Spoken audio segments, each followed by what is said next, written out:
А теперь в обратную сторону кручу.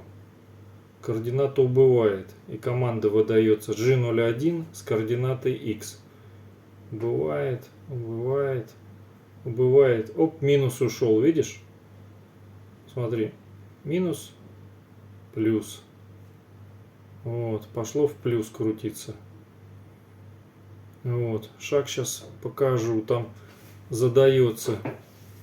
Будешь сам потом выбирать, с какой точностью шагать. Ну, то есть, в принципе, вот что хотел, то сделал. Остальное как бы по ходу дела.